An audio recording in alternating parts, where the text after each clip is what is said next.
Na-hold po sa immigration ng isang OFW na galing Brunei. Akala ko sa bansang Middle East lamang ito nangyayari. Si OFW ay nakatatlong amo siya. Nung una, kasambahay ang trabaho niya. Lumipat siya sa pangalawang amo, kasambahay pa rin. Pero nung pangatlo, nagtrabaho siya bilang cleaners. Ang bansang Brunei ay mayaman, maliit at tahimik. Pero hindi natin alam na may mga ganito palang employer. Na-hold si OFW sa immigration hanggang sa dalhin siya ng police. Na-detain siya ng almost 2 months. Inaasikaso naman siya ng kanyang agency at nakapag-bail ito, pero hanggang ngayon hindi pa rin nakakalabas ng kulungan. So dahil nagkaroon siya ng 3 employers, hindi niya alam kung sino ang nag-report sa kanya. Nung kinuha siya ng mga pulis, dun niya nalaman na yung una niyang employer ang nag-report sa kanya at pinagbibintangan siyang nagnakaw.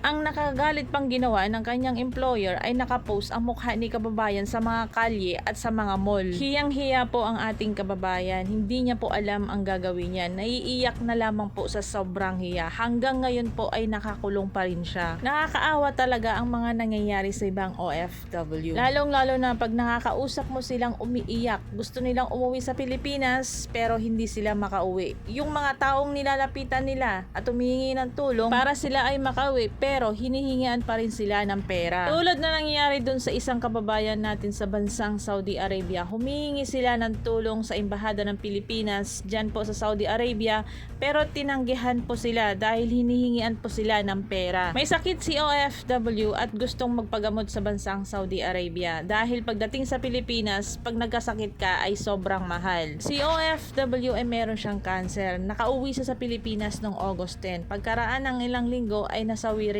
ang kanyang buhay. Naiwan ang kanyang asawa sa Saudi Arabia. Humihingi rin ito ng tulong para makauwi ng Pilipinas. Pero ang problema, hinurob siya ng unang amo niya. Samantala guys, sa bansang UAE ay napakadaming nag-cross country na humihingi ng tulong para sila ay makauwi sa bansang Pilipinas. Magandang balita rin po sa isang kababayan natin na galing po siya ng Saudi Arabia, dumaan ng Dubai at nakarating po ng Iraq. Ito po ay nireport natin, after 15 days po ay makakauwi na po siya. Ang bansang Brunei po ay maliit, mayaman at tahimik. Bawal po dito ang media. Bawal po ilabas kung ano po ang nangyayari sa bansa nila. So dahil galing po tayo doon at nagtrabaho ng halos 3 taon, alam po natin kung ano yung mga batas na pinapatupad nila. Kahit sa bansang Brunei po, mababa na talaga ang tingin nila sa mga Pilipino, lalong-lalo na po sa mga Pinay. Kaya hindi po tayo titigil sa pagtulong sa mga katulad po nating OFW kasi hindi naman po lahat ay napapansin ng gobyerno ng Pilipinas. Katulad po ngayon, meron na namang isang OFW na inuwing bangkay sa Pilipinas. Hindi po ito binalita at hindi po ito pinalabas sa social media.